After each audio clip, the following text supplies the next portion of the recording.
Kristen Roberts. I am the Director of Institutional Compliance and Privacy. I've been at Auburn about 11 years and in institutional compliance 6.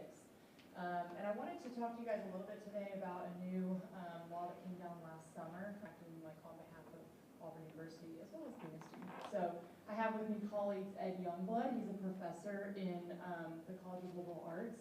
And he's been studying this area, this digital accessibility, for over 15 years. And then Mark Bransby is in the Office of Information Technology, and he's a digital accessibility specialist, and has also been working in this area over 15 years. So we're going to share our expertise with you today, and then feel free to ask some questions. So the DOJ updated Title II of the Americans with Disabilities Act last summer, and said that we have to make all of our online resources accessible to people with disabilities. And they specified the technical standard as WCAG, which is the Web Content Accessibility Guidelines 2.1 AA standards. So this is the first time that they have declared, this applies to online material as well as our public spaces, right? We've always had to make our spaces and programs, activities accessible to people with disabilities. And we kind of just waited on people to request accommodations, and then we provided it, what they needed. Now it's more proactive. As soon as we post something online, it's got to be able to be read by a screen reader, or be able to access it with assistive technology. So it's very broad. This covers all of our websites, applications, mobile and software, courses, digital presentations, even our social media posts. So we just kind of have to think about things a little bit differently before we just put something up on the website or send out an email. Presentations in your classes, yeah. Group projects, and then of course the minutes from this meeting, the presentation from this meeting. Yep, very good examples. So here's just a sampling of the sites and applications and vendors that are affected. So any of our Instagram posts, our Auburn app, Adobe products, Microsoft products, Canvas, Salesforce, any of these are just a few examples. So think about your student organization websites, your social media posts, your email blasts to members, recruiting students, all of that applies. There's a few exceptions. So if the content was created prior to the enforcement date, which is April 24th of 2026, we don't have to go back and fix everything that's ever existed on our social media accounts and websites. But if we are currently directing people to that, to apply or to get information or to register and pay, those systems need to be accessible. So we need to be thinking about that and checking. Content posted by a third party is another exception. So that as people comment on your social media posts, we don't have to make their comments accessible. So it's only what we control. And then lastly, individualized documents that are password protected open. So this is, again, very narrow. Think of your e-bill for financial services. If they're sending you your invoice and you have to log in or something like that, then that document doesn't have to be. So it's a pretty narrow exception. So if we don't do this, we could face reputational harm, lawsuits. The DOJ could come investigate, or private individuals could sue if they have a disability and can't access our programs, activities, and services, and potential loss of federal funding. So not good. We want to make sure we're being proactive and meeting this compliance requirement. All right, so what we have to do is make a good faith effort to meet the WCAG standards and show that we're doing training and education, and people are aware of this and know what to do, addressing our major websites, think athletic ticketing, the Gouge, all of these places that the public is visiting to come and enjoy, what Auburn has to offer. So there's a few exceptions, if it would fundamentally alter the program or service or would cause undue financial burden. But again, these are going to be pretty hard burdens to overcome. So we just need to do it. We've got a task force of people working on this at the university, because it's not any one person or office's job. So accessibility, the Video Center, institutional compliance, OIT, communications and marketing, equal opportunity compliance, general counsel, and liberal arts. So it really is a team effort. The idea is universal design. Okay, we design our spaces, think online spaces, where everyone can access them. Automatic doors and curb cuts were created for people with wheelchairs, but the mom with the stroller and the person with the bicycle and the person with the suitcase, everybody benefits from these modifications. So if we do the same thing online, we actually all benefit from the way that we design it. And the other thing to remember is that disabilities aren't always a permanent, lifelong thing. It may be situational, it may be temporary, you may be sick or have a new child or something like that where you may need an accommodation at that time. So if things are designed in a way that meets everyone's needs, then again, we all benefit. And that increases innovation, creativity, retention, engagement, and overall our reputation. So when we talk about the Web Content Accessibility Guidelines, this is an international standard. There's a group called the World Wide Web Consortium that started the Web Accessibility Initiative, and this was actually started in the late 90s. So again, it's not new, it's developed over time as technology has changed and everything, but the current standard is 2.2, the law states 2.1. And if you go to the website, it's going to be pretty intimidating, it's just a bunch of text. And so what we try to do is break it down to like 10 things that you can do to make your content more accessible. And Ed's going to talk about that. Thank you. So one of the things I want to mention when you're thinking about how do I make my material more accessible. How many of y'all do PowerPoint presentations? How many of you know that you can have PowerPoint auto caption your presentations? Yeah, so you can actually generate PowerPoint, have captions that'll come up on the screen. Are they completely accurate? Of course not. Does it make it easier for the people you're presenting to? Absolutely.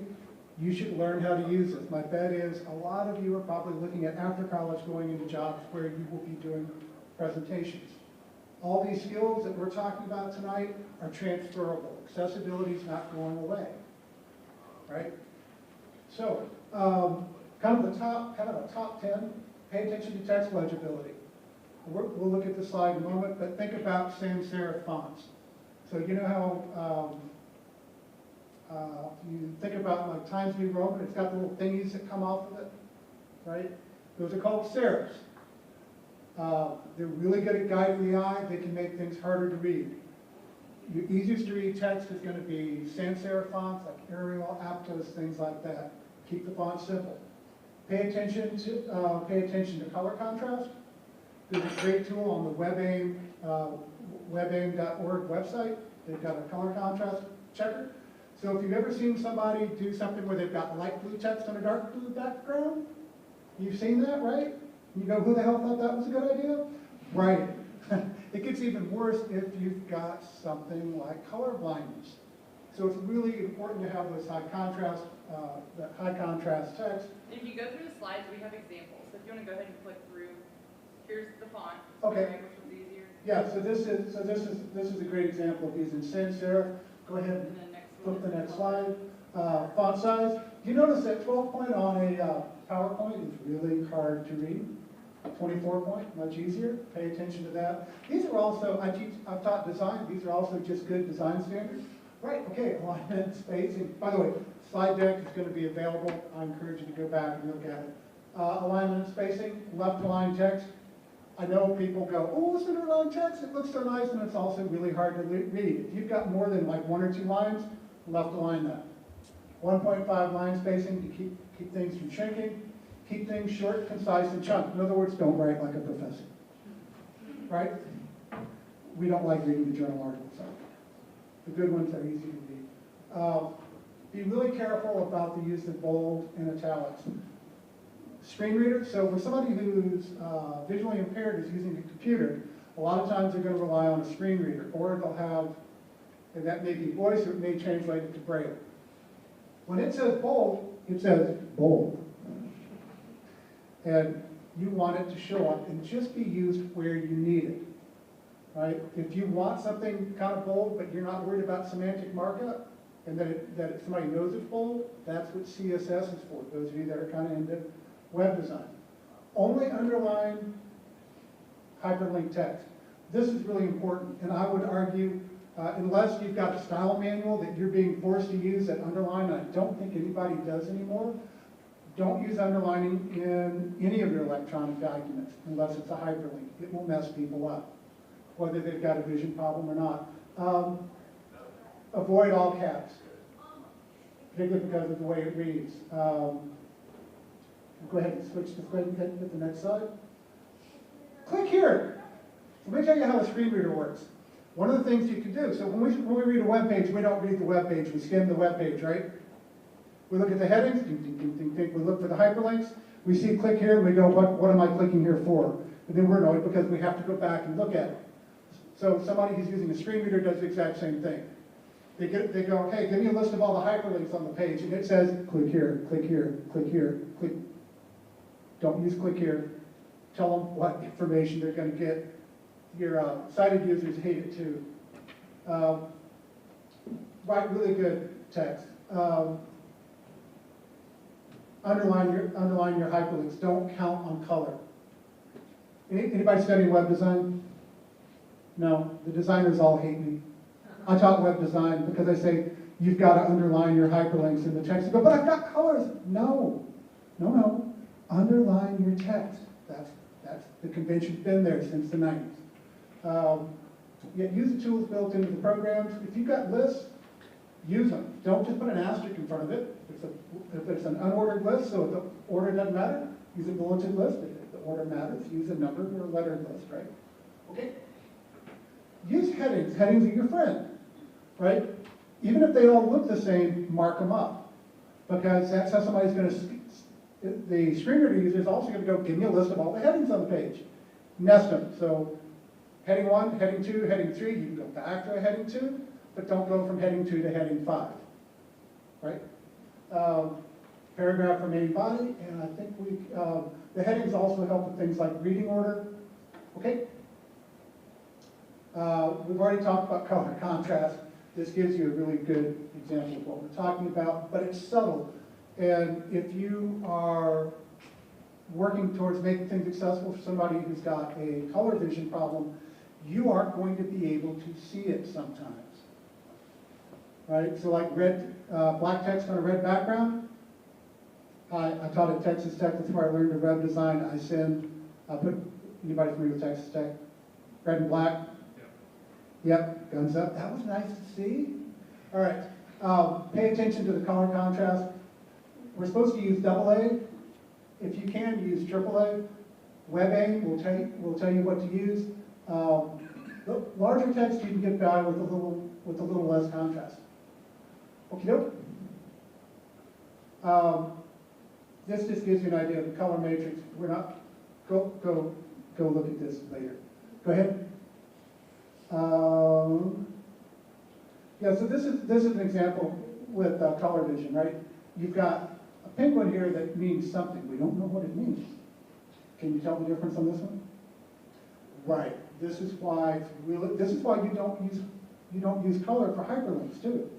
You can, but that's why the underlining is so important, because it's hard to see the difference. Make sure things can print in grayscale, and that's a great way. If you print it in grayscale, or okay, don't kill the tree. Bring it up in preview for grayscale, right? All right, go ahead. Color in charts, label things, right? So don't just use the colors, actually label them here. Numbers are your friend, makes it easier. If you really dig into accessibility, you can set it up so the numbers are usable for screen readers. Go ahead. I got told I had 5 minutes, so I'm just going a little fast. Images are really important alternative text, right? You probably wondered, how the hell do people with a screen reader, how do they read the images? The answer is there's something called alternative text. And it's text that's attached to the image, usually through HTML, that says, here's what the image is. So if it's the Auburn University logo, the alt text would be Auburn University logo. The alternative text is really important, particularly if you're using an image as a hyperlink. If you go through, and I have on social media pages, most people do not bother to write alternative text. Your job is to help people understand, to fix that. Facebook will write alternative text. It will not always write good alternative text though, so you've got to check it. Instagram can be kind of finicky. if you've got text that you're doing a website or something like that, or you've got something in an email and it needs to be, and it doesn't really matter. So you've got like a pretty little I don't know, a nice circle that's decorative that doesn't actually mean anything. You can mark it as decorative. So if you're into HTML, alt equals, and then a pair of quotation marks. Screen reader skips it. Okay? But also, don't put a whole lot of text in your images. A single word's fine, but an entire save the date card with all the information about the event in the image, you need to put that information as real text down below. What he said. It's a bit hard in Instagram, but that's when you're going to have to do the alternative text. Right, and this is where the Facebook alternative text really falls short, other than when it gets it wrong, is it will take the text that's this long and put it in alt text. We don't want that. Let's see, Yeah, I saw one of those today. A student organization had a picture and it said, you know, Monday from 2 to 4 and Bell 3 to 5 or whatever, and RSVP at Auburn, whatever. And then down below it was like, see you Monday. And if somebody couldn't see that picture, they have no idea where it is, when it is, what it's for, how they RSVP. So put all that information below so that it can be read. So we're going to talk about another type of caption, but captions on images are really useful. Right, so we're talking about this text that goes with the image, as opposed to the other type of captions that we have with video, like these. How many people use closed captions on a regular basis? And I won't ask, but I'm going to bet most of you hear perfectly fine.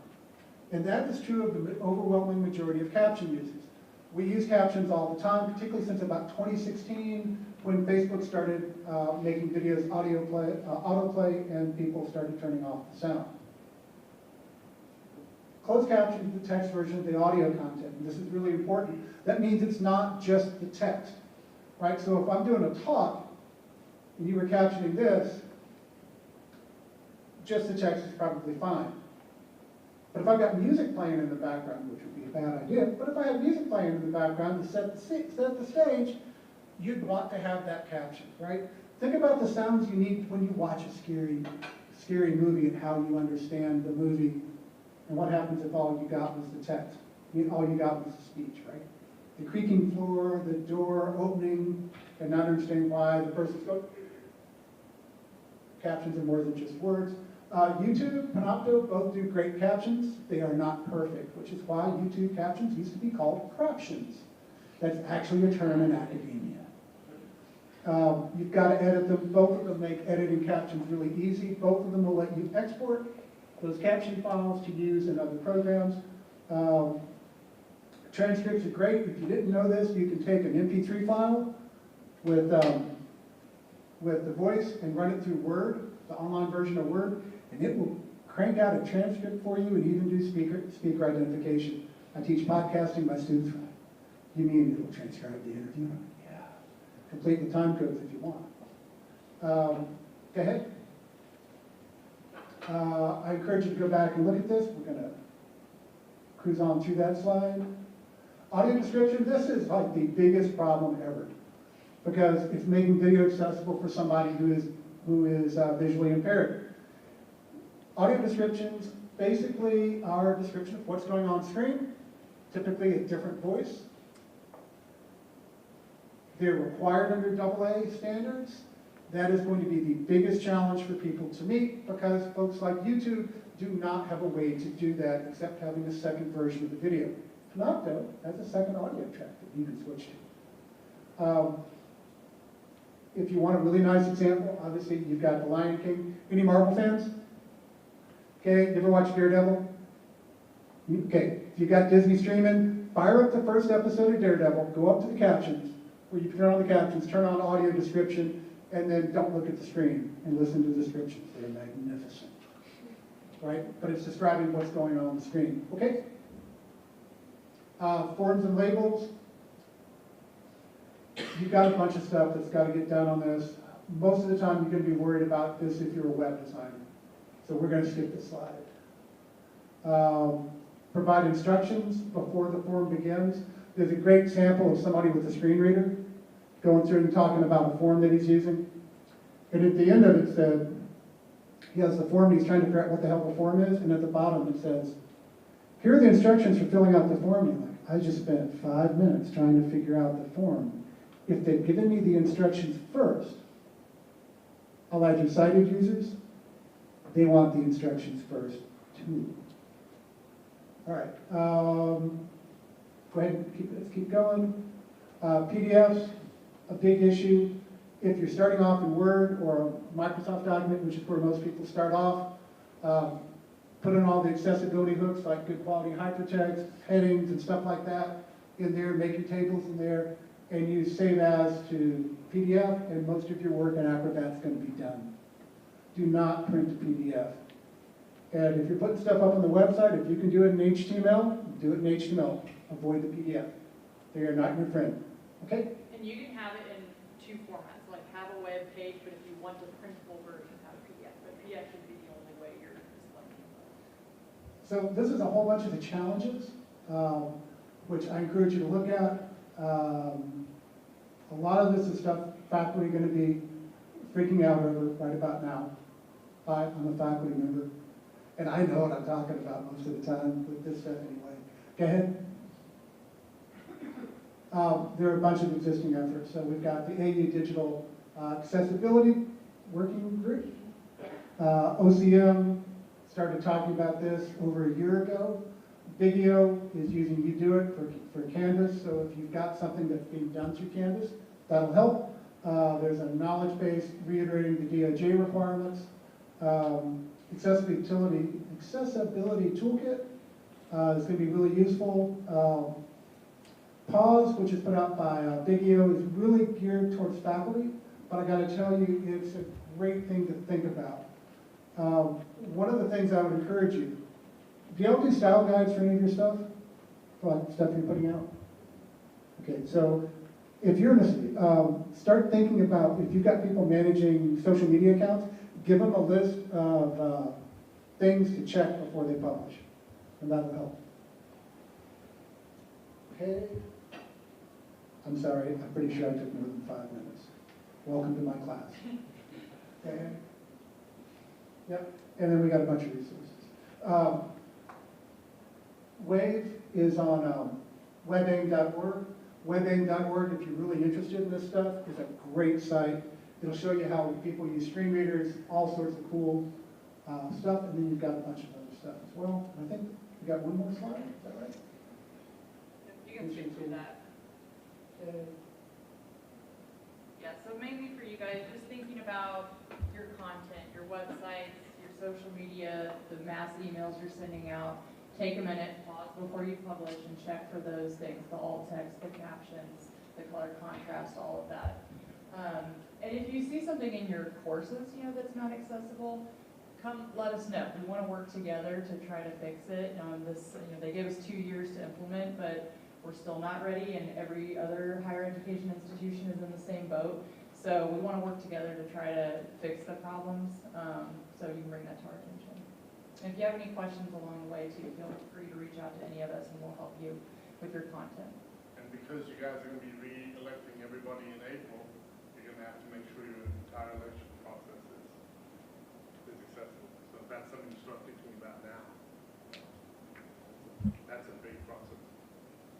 Yeah.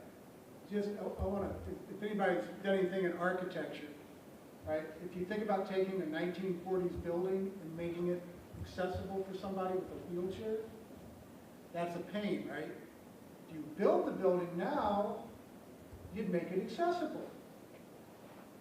If you're building new stuff digitally, make it accessible rather than trying to go back and retrofit it. Yeah, that's a great point. So we just say from today forward, start creating accessible material. We have our contact info on the last slide. Are there any questions that you guys have right now? I actually have one question. Sure. I know you mentioned elections, but we have elections coming up, and a lot of the major candidates will change an Instagram handle to like their campaign slogan. Does everything on that Instagram have to be compliant as well? Because it doesn't technically it's not from the university, but also it's like representing SGA. Yeah, I think best practice would be that it does, because you're trying to reach the Auburn student body, right, to vote for you, and we don't want to exclude anybody with disabilities. So if you're acting on behalf of the university as a representative, as a candidate, I would make all that content accessible. And one point that we talked about too is that this does not apply to in-person things. So like if you have a handout at your meeting, like that's not digital accessibility. I mean, it should still follow like universal design and best practices, but like that falls outside. Same with the in-person presentation. So the lecture or the in-class presentation doesn't have to be accessible, but as soon as it's posted on a Canvas, now it's a digital resource. It does have to be accessible. So. Are there any other questions? All right, well, thank you for your time today. Thank y'all so much. Would anyone else like to utilize open forum at this time?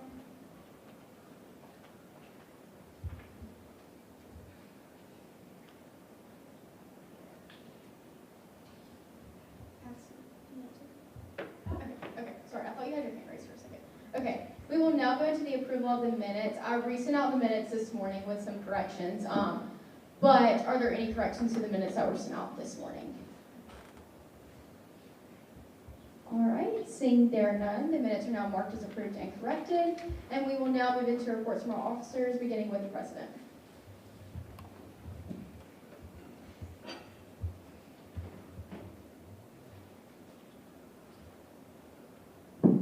Hey guys, good to see you, and freshman centers, it's good to have you all in the room as well. I want to welcome you guys here to your first meeting. Happy to have you. A few updates for me. I had 2 different trustee meetings today. Both of them went really well. We talked about a couple different things that I've been talking to you guys about. North End Zone project, South End Zone expansion, Hayfield lot, kind of all of those things, and a couple other exec goals were the topics that we covered. Also talked with one of them a lot about the work that Giles and your committee are doing with AI and y'all's resolution, and they were super supportive of that, which is awesome. So you are doing some awesome work, and they said keep it up. So let us know how we can help you guys, and we'll bring everything that we can to them so that they can help us too. So keep bringing us things. Scooters, we've got a couple meetings this week to discuss that. We've got a feedback meeting tomorrow to send out a survey to some students. We're going to try to send out a random survey to 800 students at Auburn to ask them their thoughts about scooters, and then we've got a couple meetings to get the wheels-free zones on campus moving and get some policies changed so we can do that. For the rest of the week, I've got a meeting with Richard Glenn, the Chief of Staff of Auburn, and Dr. Roberts. So if you have anything that you'd like me to bring to that, please do. I've got a couple exec goal reports that I'm going to be bringing to them, and then also a couple student organizations brought me some feedback that they want me to ask, so I'm going to bring that too. So if there's anything that you guys have from your colleges or areas that you want me to share, please let me know, reach out, and I would love to bring it. In terms of service opportunities, a couple organizations have reached out to us with opportunities for our students at SGA to get plugged into things. One of those being Eat Better Food Drive. So if you're interested in volunteering and stuff like that, or have any interest at all, feel free to come up to me after or reach out to me, and I would love to share that information with you guys. But thank you, and feel free to reach out. We'll be in the office all week, usually in the afternoon, so just feel free to swing by. Thank you all. Thank you, Owen. Now for our treasurer. Hey y'all, so first off, we had a record number of ratings sold this semester, so we're super excited about that. That program just keeps growing. So if you haven't gotten a rating yet, you can look in the spring. And then I have a meeting with Kelly Shoemaker this Thursday. So she is a CFO, but also she's over business administration, which means she has a lot of niche things under her. So like any feedback y'all would have about like the Laurel or the restaurant that's on top of the Laurel or the Auburn Hotel or Aricia or anything like that, that would go to her, so y'all let me know if y'all ever have anything you need to say about that. Thank y'all. Thank you, Haley. Now for outreach. Hey y'all, hope everybody has had a good week, even after another devastating loss on Saturday. I'm still recovering, but anyways, there's my phone number. Please, I haven't put it up there in a couple weeks, but please text me if you have anything, or email me. Call me if you have any questions or anything you'd like to share. I'd love to hear from you all. So please utilize that. But second off, I just sent the QR code to GroupMe, but please go fill out the Heyday feedback form. Amelia and her team did such a great job There's ways we're always looking to, just improve upon and continue working on Hayden and make it a better experience for all students. So please go fill that out. It'll be super helpful for her and her team. I had a meeting this past week. It was on Friday with kind of collaboration between Auburn Global, ISO, Graduate School, and SGA, just talking about the information that's available to international students about housing. And that was really awesome. Got to kind of talk about what they discussed at their general body meeting. I'm super excited. So we're going to set up a meeting with the community housing coordinator at Auburn just to talk about kind of the information that's released to international students and just how they can be better informed about the housing process. Also, okay, November 12th from 8 to 10 a.m. we're having Movies for the Mayor and Coffees with a Cop by the Albee statue. So please pull up to that, come with some coffee and talk to Mayor Ryan Anders and some people from Auburn Police Department, because that's going to be super awesome. Just an opportunity to interact with local officials. We'd love to see y'all there. Then also, Heyday Team just had Heyday, and they're also putting on Creed Day on November 19th, which is going to be super fun. We're having a massive Creed birthday card, so please come to that and celebrate. And then last of all, so I have my monthly breakfast with the mayor this upcoming Monday.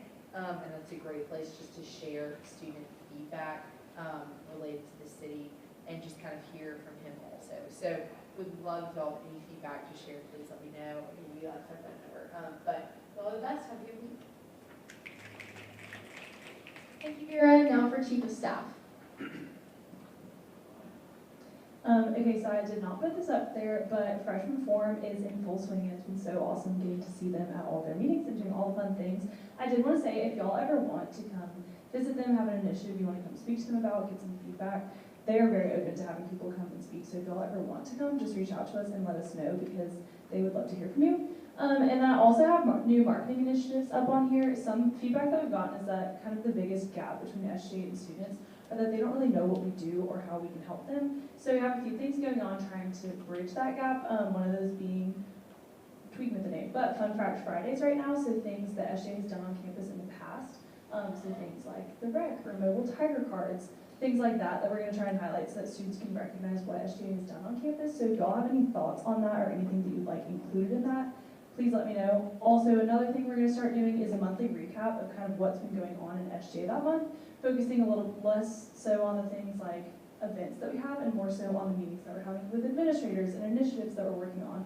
We want to make sure that y'all are included in that. Kind of our system for it with how we're getting cabinet is we're going to pull that information from our meeting minutes. So I'm going to try to kind of get that information when I'm here listening to y'all's reports. So if y'all could keep that in mind when you're giving your reports, that I'm going to be kind of taking that information to think about including in the monthly recap. Or if you have something that you just really want included, you can also let me know. But that was all for me. Thank y'all. Thank you, Madeline. Now for initiatives.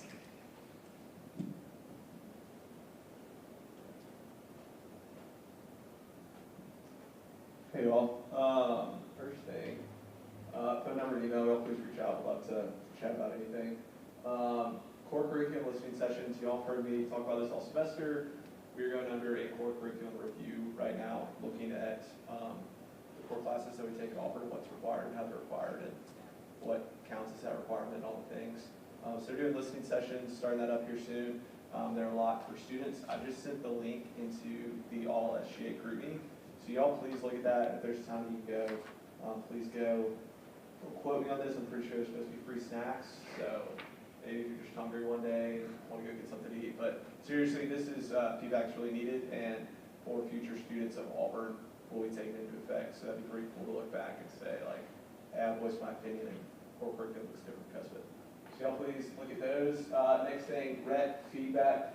If you went last week, some of y'all I know got the opportunity to go to Cabinet Direct with us, got to tour around, maybe anything you saw, or maybe just been to the rec in general, working out or playing basketball or something. If there's any feedback that you have, cool. Think of something later, shoot me a text. Or couldn't find me after.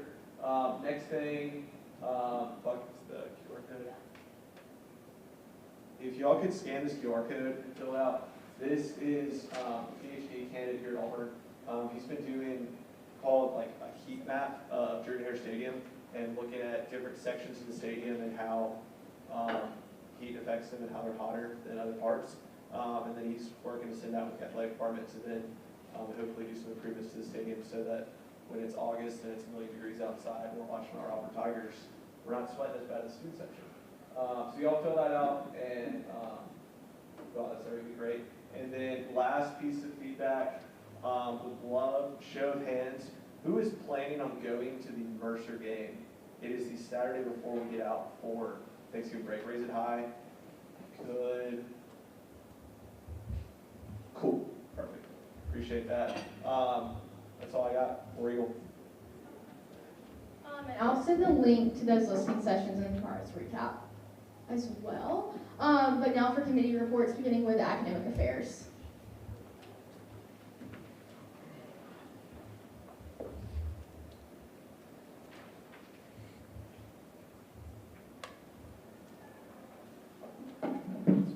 Jones Engineering. Happy to have y'all freshman senators here with us tonight. This past week we had a meeting with Dr. Degody. He talked about what academic affairs is working on with regards to AI. It was a really beneficial meeting. We're looking forward to adding some additional projects to what we're doing there. We also had a meeting with Willis Orr earlier tonight, talking about how we're going to try to incorporate AI into Safety Week and particularly Cybersecurity Day. I think that's all from us. Thank y'all. Thank you, Giles. Now for AEO.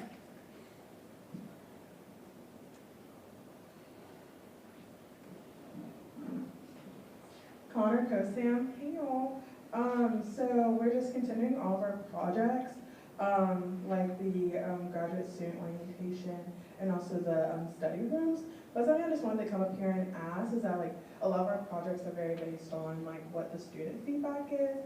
So if you have any feedback at all, just about like anything about like accessibility or even about like how to get students more engaged in SGA, that we can work with like Madeline or work with any side of SGA, so please come to us and don't hesitate to give us any ideas, big or small. So yeah, thank you guys. Thank you, Jada. Now for budget and finance.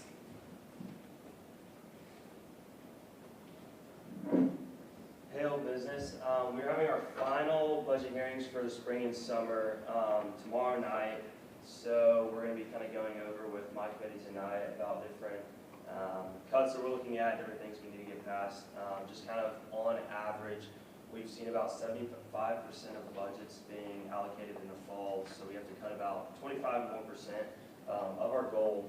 And so we're not really sure how long it's going to take, but we're going to get it done tomorrow. We went over our, I don't know if I mentioned this last time, but we got down an extra $15,000 2 weeks ago.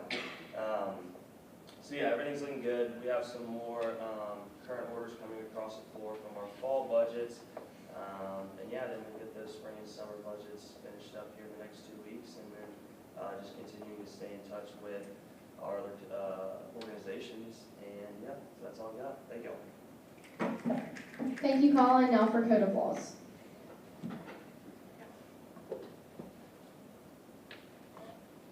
Hey guys, a little large. We're really excited to have a freshman here again. We had a great meeting last week with Brad. Talked about a lot of code regarding some different aspects of the organization's code, lots of SAPs and other things with the finance process. So we'll be continuing to work on that. In the upcoming weeks, and then probably attendance code regarding Senate and Cabinet. So that's all. Thank you all.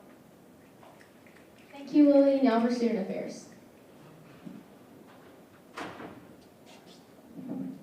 Lord at large. Hey y'all. Still working on the patio project with student affairs, and UPC is playing a big role in this, and they've asked me if there's anyone that would like to sing or sign up to sing, or a friend, someone maybe outside of SGA that would like to be a part of that. Please let me know. I can send you the sign-up sheet. Is awesome. Seeing Owen's being volunteered, so that's really exciting.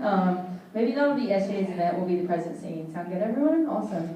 Glad that's resolved. So yeah, that's kind of all I have for the patio project. Student Affairs Committee is really going to shoot for the stars, and we're going to work on the football game day music set list.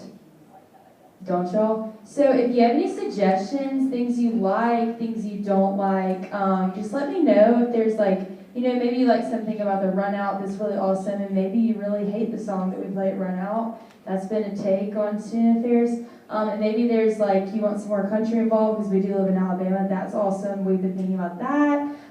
So yeah, if y'all have any song suggestions for game day, literally just let me know. But yeah, that's all we're working on. Where are we all? Thank you, Camilla. Madeline isn't here, so I'm gonna do attendance, so just give me 1 second. Okay. Senator Lord? Here. Senator Wisdom? Here. Senator Poole? Here. Senator Bolton? Here. Senator Massey? Senator Osba? Here. Senator Blinko? Here. Senator Bowman? Here. Senator Campos? Senator Congo? Here. Senator Connor? Here. Senator Duro? Here. Senator Eskew? Here. Senator Ford? Here. Senator Hill? Here. Senator Herring? Here. Senator Holliday? Here. Senator Hasso? Here. Senator Jones? Here. Senator Story? Here. Senator Purdue? Here. Senator Pritchett? Here. Senator Roberts? Here. Senator Robertson? Here. Senator Scott? Here. Senator Smith? Senator Stanley? Senator Sturry? Senator Troutman? Here. Senator Berner? Here. Senator Ward? Here. Senator Watson? Senator Wise? Senator Wolf? Perfect. Okay. All right, now for our liaison reports, beginning with the Honors Congress.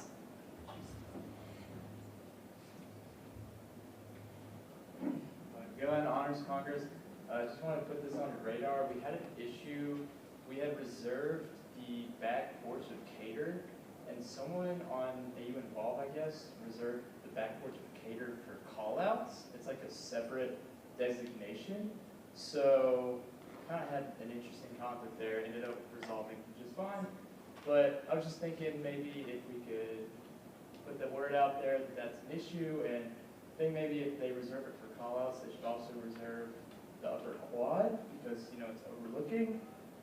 So just a thought, but yeah, I just want to put that on y'all's radar that that happens. Thank you. Now for BSU. Clark, BSU, no report. Thank you. Now for ASBA. First, I want to thank those that came out to visit the VRC. There were several of you guys that came out and got the quick 30-second tour. And if I were to ask you where the VRC is, you still don't know where it is, then shame on you for being a leader here and not knowing how to answer that question, but better to ask you. So there's still an opportunity to go and find it as well. So, but also this next week or the following week after, we're doing a pull-up competition in conjunction with ROTC at the rec and on Haley Concourse. It is a fundraiser, and there is a cash or a prize if you do the most. I think last year someone did 32 pull-ups to win it, which is a lot, but it will be a lot of fun if you can support that. Another thing is if you want to do those, either all of Operation Iron Rep, like you've heard me mention before, which is a big ask because that's Tuesday through Saturday, 151 miles over Thanksgiving. You have to email me by Halloween, or more doable is that Saturday morning. We do the last 3 miles from University Station, which is a trailer park on right down MOK Road. And then we come into Jordan Herring at the very end with the game ball. If you want to do those last 3 miles with us, there'll be a lot of people on there. But also just shoot me an email by next Friday. That way I know you're going to be there, and I can send you any updates on that as well. That's all I have. Thank you.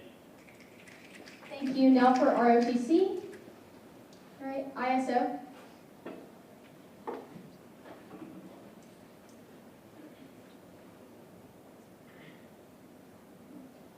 King ISO. I just want to say a big thank you to Vera for setting up that meeting with Auburn Global and the graduate school. And it went really good, and I think we're going to see some really great improvements with the accessibility for information for international students. Main issue being right now is a lot of that information you don't get until you're a student at Auburn, but it would be really nice information to have before you apply. Also, coming up this Friday is another general body meeting. The theme of that meeting is going to be financial management. So we're going to be teaching international students some basic like financial management strategies, and then also we're going to hear their feedback about how Auburn can be better for them in terms of finances, because international students, I don't know if you guys are aware, but one of the rules is they have to have an on-campus job, whether they're a graduate student working under a professor or they're an undergraduate student and they have to work out maybe the library or something like that. So we're going to hear feedback about that as well. Thank you very much. Thank you. Now on to legislation. We have current orders of business beginning with PSSB 25 1013-01 through 08-01, brought to you by Senator Bolton.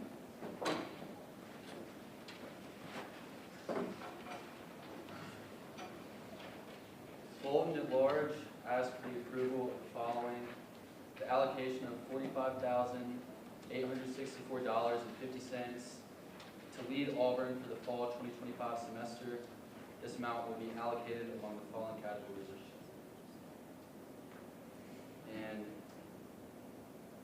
I move to amend this budget by striking $4,750 and inserting $6,200 for lead experiential learning trips, with the additional $1,450 coming from unallocated student activity fee funds. Yeah, there were some issues during final budget hearings, and we're just trying to get that sorted out.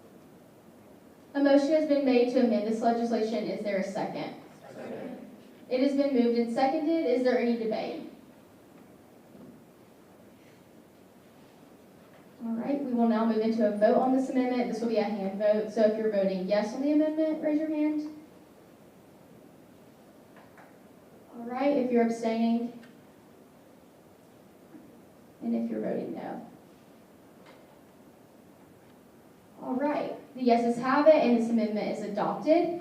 Now moving back into this legislation at hand, is there any debate on this?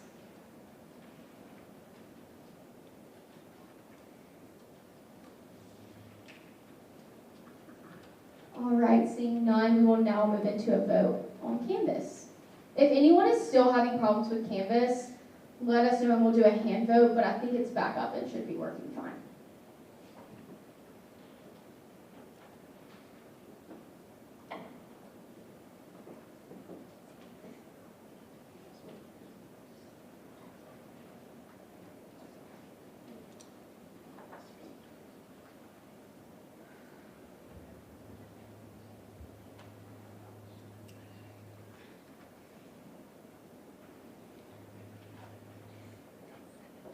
Everyone's Canvas working?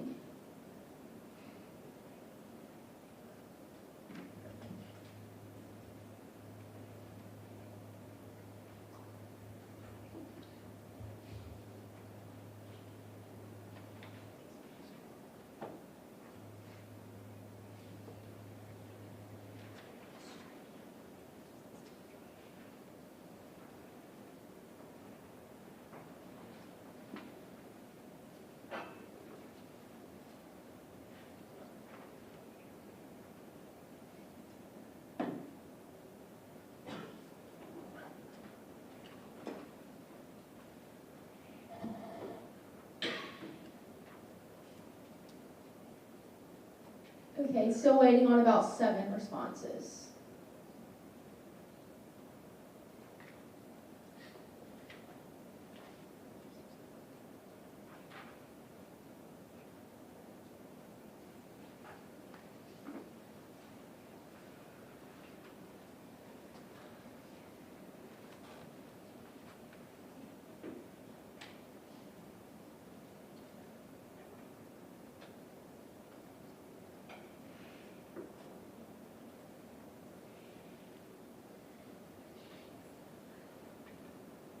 All right, waiting on 2 more. Is anyone having technical difficulties?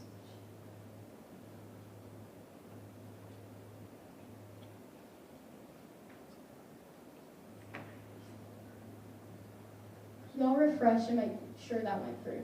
Sorry.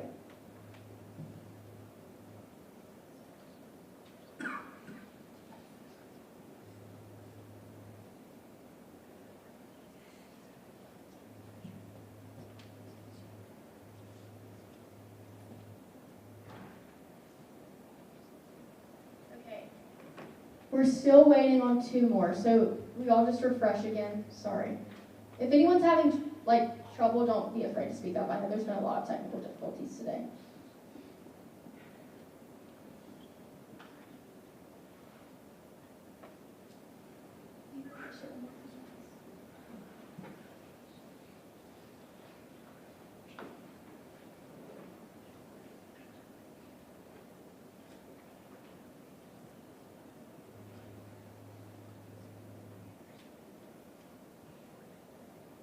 If you did it on your phone, maybe try that again, because I know that sometimes has some difficulties a little bit more than your computer.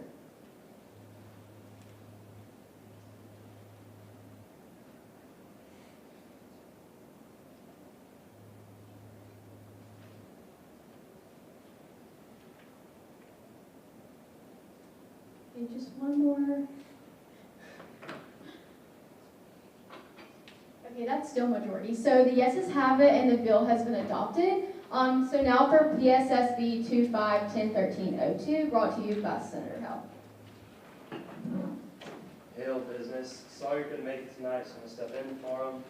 I ask for approval of the following: the allocation of $307,267.50 for the Student Government Association budget for the 2025 fall semester. This amount will be allocated among the following categories as shown. I move to pass this bill as written. Is there a second? It is moved and seconded to adopt the bill just read. Is there any debate? Seeing there is no debate, we will now move into a vote on canvas.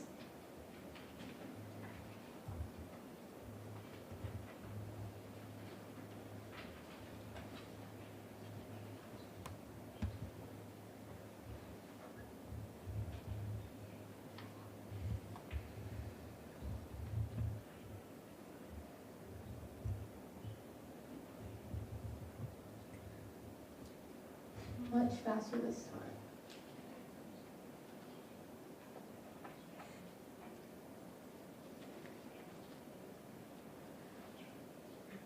Okay, looking for one more.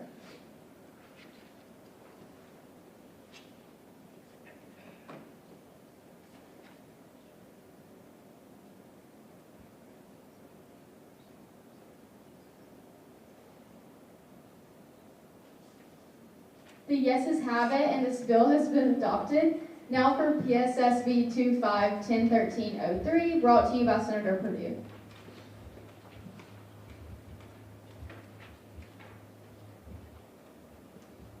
Purdue Business asks for approval of the following: the allocation of $168,742.50 for the student organizations budget for the 2025 fall semester. This amount will be allocated among the following categories as shown.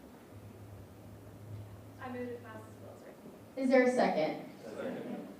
It is moved and seconded to adopt the bill just read. Is there any debate? Seeing there is no debate, we will now move into a vote on canvas.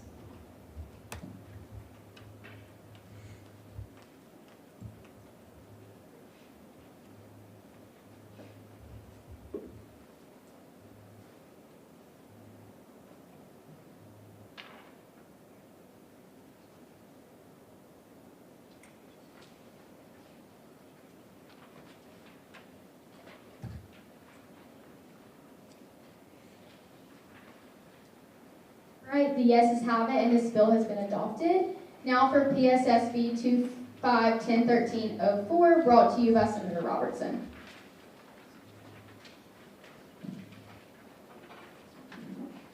Robertson Pharmacy, I ask for approval of the following: the allocation of $109,802.50 to service programs for the fall 2025 semester. This amount will be allocated among the following categories as shown: the allocation of $50,000 to Auburn University Dreammakers, the allocation of $38,500 to the food drive, the allocation of $34,700 to Impact, and the allocation of $21,602.50 to general service programs. I move to pass this bill as written. Is there a second? Second. It is moved and seconded to adopt this bill just read. Is there any debate? Seeing there is no debate, we will now move into a vote on canvas.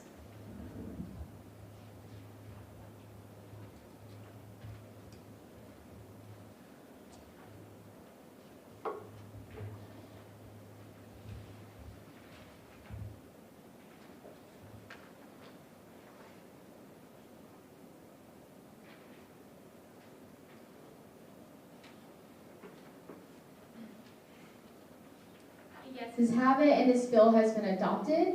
Now for PSSB 25101305, brought to you by Senator Wolf.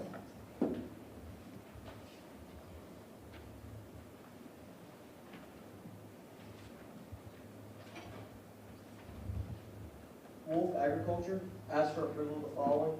Allocation of $187,608.49 to student media for the fall 2025 semester. This amount will be allocated among the following categories as shown.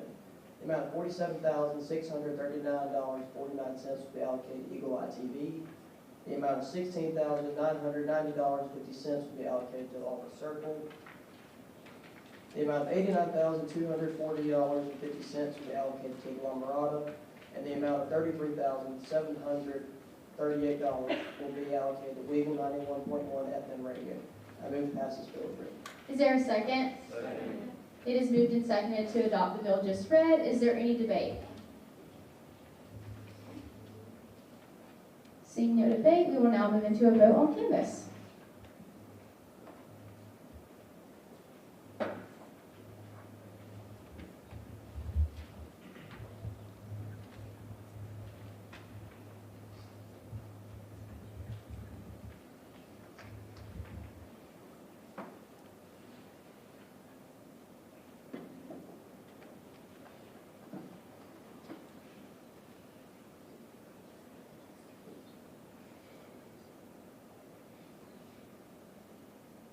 The yeses have it, and this bill has been adopted. Now for PSSB 25101306, brought to you by Senator Troutman.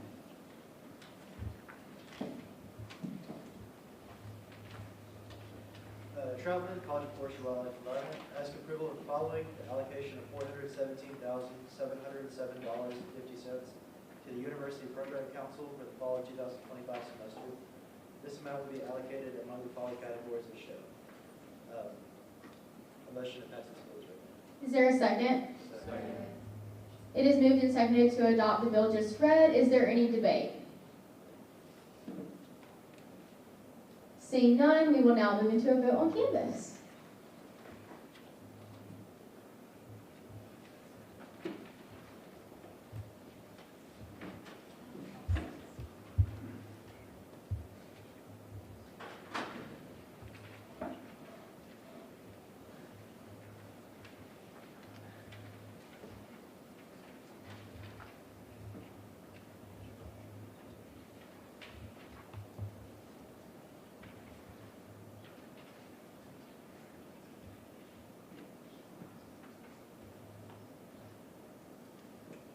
All right, the yeses have it, and this bill has been adopted. Now for PSSB 25101307, brought to you by Senator Blanco. Blanco, CEDC, I ask approval of the following. Allocation of $72,692.50 to the International Student Organization for the fall 2025 semester. This amount will be allocated among the following categories as shown. I move to pass this bill as written. Is there a second? Second. It is moved and seconded to adopt the bill just read. Is there any debate? Senator Jones. Jones, generic. Do we know what the reasoning is for the cost of the peace dinner being $49,000? I mean, I yield my time. So I feel liaison here. The amount of food served there, I think we represent 20 different countries and we have to provide an amount of food. Or last year we had, I think, 1,100 people attend, so we have to provide the amount of food for that many people. Also, last time they were underprepared, not underprepared, but just didn't have they didn't order a ton of pizza. And so this is just compared to last year, this is the number that they felt right, and we also felt prepared to give as well. So, yeah. Is there any further debate?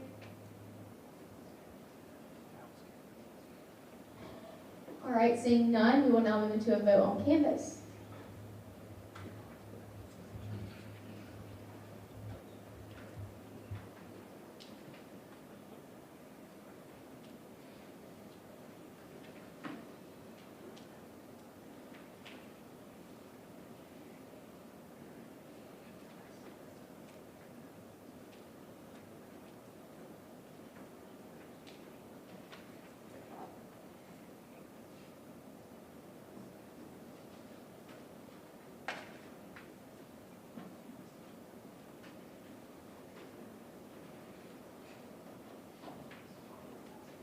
All right, the yeses have it, and this bill has been adopted. Now for PSSB 25101308, also brought to you by Senator Blanco. Blanco CDC, ask approval of the following allocation of $43,000 and $42.50 to the Black Student Union for fall 2025 semester. This amount will be allocated among the following categories as shown. I move to pass this bill as written. Is there a second? It is moved and seconded to adopt the bill just read. Is there any debate? All right, seeing none, we will now move into a vote.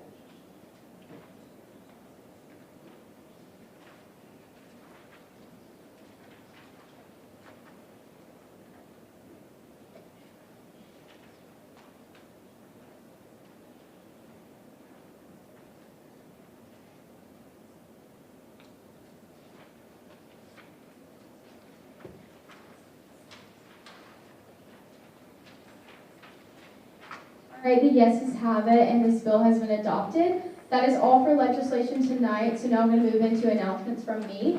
First of all, freshman senators are here, yay! We're so excited to have y'all, and thank y'all to everyone that greeted or sat in interviews. It was a great week, and we're so excited to have them. I am going to put y'all on the spot now and make you stand up and introduce yourself. I'm going to start on this side of the room and then go across. Hi. Oh, I'm Bob. Okay. I'm Bryant Sally. Oh, I'm Caroline Dolan. I'm Sarah Stokes McGreynolds. I'm Emily Ingram. I'm Emery Wadman. I'm Myers Leah. I'm Mikayla White. I'm Edward Davis. Philip Wilson. I'm Jackson Kelly. I'm Keener Leonard. Henry Garrison. Okay, awesome. Yay! We're so excited to have y'all. They're going to be staying after for a quick little orientation, so if y'all want to stay and meet them, that would be awesome. And then Halloween Senate is next Monday. Dress up with your committees. I know a couple of y'all, Jada and Madeline, talked about dressing up together. And then freshmen, y'all can all dress up together as well. Liaisons, do whatever y'all want. Campaign registration is now open for spring elections. So if y'all are wanting to run for Senate again or know anyone that wants to run, those registrations are now open. And then we're also going to have 2 open houses, October 28th and November 5th at 6 p.m. in the ACLC. These are required. I know there's 2 of them and they're on a random day of the week. But it's really good for people that want to run for these positions to come and be able to talk to someone that's been in them, especially since some colleges only have 1 representative or 2. We can't really have come to one or come to the other. So if you can't come to both of those, please email me and Madeline an excuse. And then they're also going to be tabling the next few weeks. This is optional, but please still sign up. It's like an hour on the concourse. And this is just to reach a whole other group of people that maybe don't have anyone in SGA to encourage them to run. But that's all from me, and so this meeting is now adjourned at 8:35.